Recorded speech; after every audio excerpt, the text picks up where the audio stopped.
The Arizona sun burned hot over the dusty plains, spreading waves of heat that shimmered above the sand like a living veil. Daniel Hayes wiped the sweat from his brow and leaned on the handle of his hammer, his shirt damp and clinging to his back. The fence had been giving him trouble for days: warped wood, rusted wire, and the kind of stubborn nails that refused to sit straight. He squinted toward the horizon, where the land stretched endlessly, dotted with dry shrubs and lonely rocks. This was his life, quiet, repetitive, but peaceful. After his father died, Daniel had taken care of the ranch alone, speaking only to the horses and the wind that carried memories of a time long gone. It was then, while reaching for another post, that he noticed something strange: a flicker of movement near the dry creek bed. At first, he thought it was just a coyote or a jackrabbit. He narrowed his eyes against the sun, shading them with a rough, calloused hand. But the movement wasn't like that of an animal. It was slower, weaker, almost desperate. Daniel set down his tools and began walking toward it, his boots crunching against the brittle earth. The sound of cicadas filled the air, their constant droning blending with the distant whistle of wind. When he reached the edge of the creek, he stopped dead in his tracks. Lying in the dust was a boy, barely 10 years old. His face was pale under the layers of dirt, his lips cracked, and his breathing shallow. The child's clothes were torn and faded, more rags than fabric. His small hands twitched as if reaching for something invisible. Daniel's heart clenched at the sight. He knelt beside him, gently touching his forehead. It was burning with fever. "Hey, son," Daniel said quietly, though the boy didn't respond. He lifted him carefully, feeling how light he was, as if life itself had almost left him.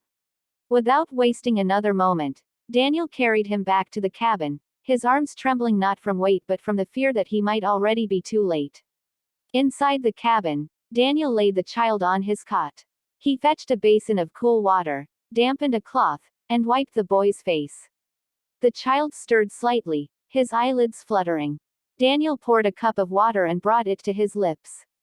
"Easy now," he whispered, tilting it just enough for the boy to sip. The boy drank greedily at first, then coughed, gasping between breaths. Daniel waited, patient, letting him take small sips until the cup was empty.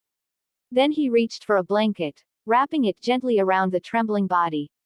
There was a stillness in the cabin, broken only by the creak of the wood and the crackle of the cooling stove. After a while, the boy's eyes opened, dark and wary. He looked around as if unsure where he was, then fixed his gaze on Daniel. The man offered a small, reassuring smile. "You're safe now," he said softly, but the boy didn't seem to understand. His lips moved, forming words Daniel couldn't catch. Then, in a faint whisper, the boy said something strange, rhythmic, like a prayer. Daniel realized it wasn't English. It was Apache. The sound of it made the air feel heavier. The frontier was full of whispers about raids, about settlers clashing with Apache bands who refused to give up their land. Daniel had heard the stories, seen the fear in other men's eyes whenever the word, Apache, was spoken. Yet, looking at the boy, fragile and frightened, those stories felt distant, hollow. Daniel sat beside the bed, watching the child drift in and out of sleep. His mind ran in circles. What was an Apache boy doing out here alone? The nearest reservation was miles away. And even if he'd run off, why was he in such a state? Starved, burned by the sun, half dead. He must have been running from something, or someone. Daniel stood and looked out the window. The horizon glowed orange as the sun began to set, casting long shadows over the empty land. The wind had picked up, brushing against the tall grass, whispering secrets in a language older than time. That night, Daniel couldn't sleep. He sat in his wooden chair by the window, rifle across his lap, eyes scanning the darkness outside. Every creak of the house, every rustle of wind set his nerves on edge. He wasn't afraid of the boy. No, it was what might be looking for him that troubled Daniel. If there were others out there, family, warriors, they might come searching. And if they found their child in a white man's cabin, things could turn ugly fast. But something deeper than fear tugged at Daniel's heart. The boy had been left to die. No man with decency could turn him away. Hours passed in silence, broken only by the soft breathing from the cot. Daniel thought of his father, of the lessons he'd taught him long ago. A man's worth is measured not by what he owns, but by what he does when no one's watching. Those words echoed now. Outside, coyotes howled in the distance, their cries lonely and wild. Daniel rose, checked the door latch, and stoked the fire. The boy murmured something in his sleep, a single word repeated with a tone of pain. Daniel didn't understand it, but he could feel the weight behind it: grief, fear, and loss. When dawn came, a pale light spilled into the cabin. Daniel knelt beside the bed again. The boy's eyes opened, just a little. He looked at Daniel, and for a moment, the fear softened. Daniel smiled faintly. "You'll be all right," he said quietly. "We'll figure this out." But as he stepped outside to fetch more water, he couldn't shake the feeling that this was only the beginning.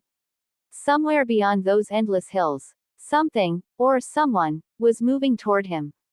And whatever story this child carried, it was far from over. The Arizona sun burned like a furnace over the endless plains, turning the air into a shimmering curtain of heat. The ground was cracked and pale, the kind that swallowed footsteps without a sound. Daniel Hayes wiped the sweat from his brow and leaned against the fence post, the hammer heavy in his hand. His days were quiet ones, spent fixing, feeding, and fighting the desert that never gave anything easily. He lived alone now, the way the land seemed to prefer, quiet and uncomplaining. The wind carried the faint scent of sage and dust, and the hum of distant insects filled the silence around him. As he bent down to check the next section of wire, something flickered in the corner of his eye.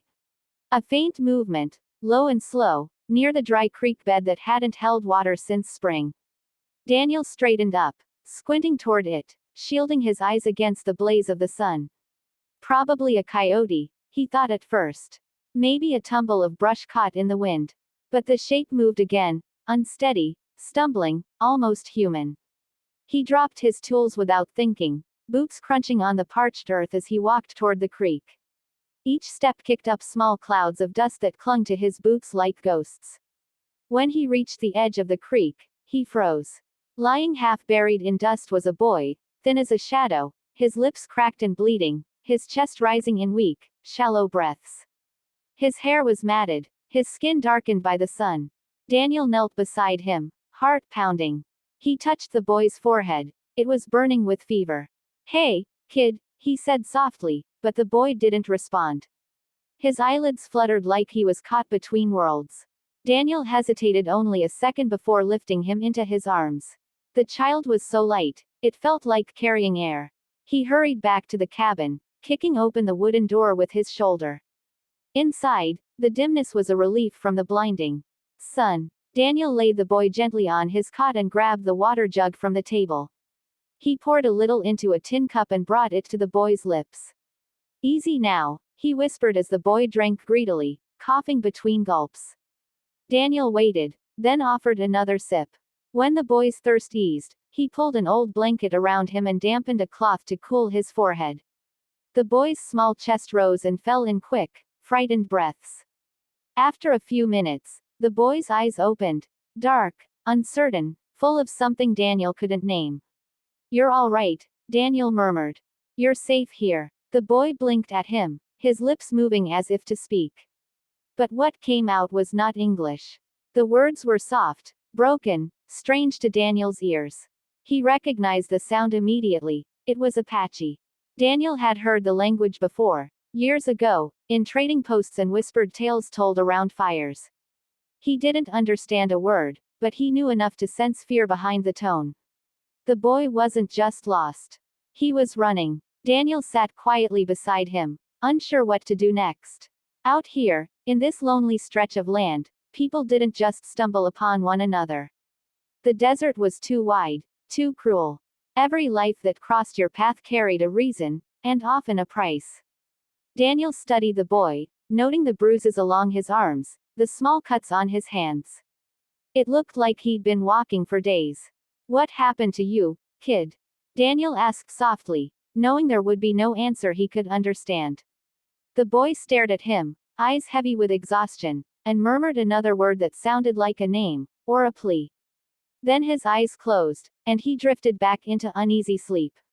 Outside, the light began to fade, turning gold, then red. Daniel stepped to the doorway and watched the sky darken over the plains. Coyotes called in the distance, their cries lonely and sharp. The ranch felt smaller at night, swallowed by silence.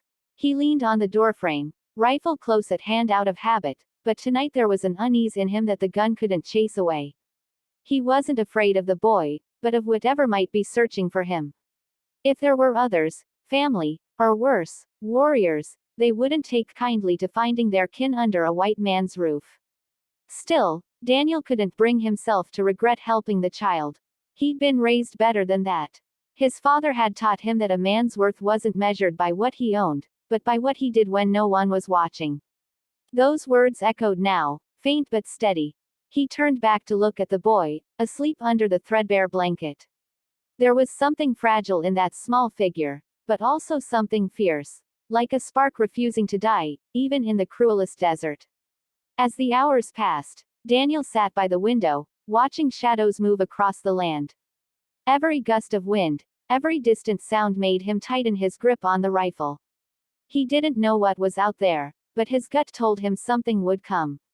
Maybe by morning, maybe later, but it would come. The boy shifted in his sleep, whispering something again in that strange tongue. Daniel leaned closer, hoping to catch a word, but all he heard was pain. Soft, broken pain that cut deeper than any language barrier. When dawn finally crept over the horizon, painting the sky in pale blue and silver, Daniel rose stiffly from his chair. The boy was still sleeping, his breathing steadier now. Daniel poured fresh water and set some bread near the bed. He stepped outside, stretching the stiffness from his limbs. The land looked peaceful again, too peaceful. The same dry wind swept across the plain, carrying the faint smell of dust and grass.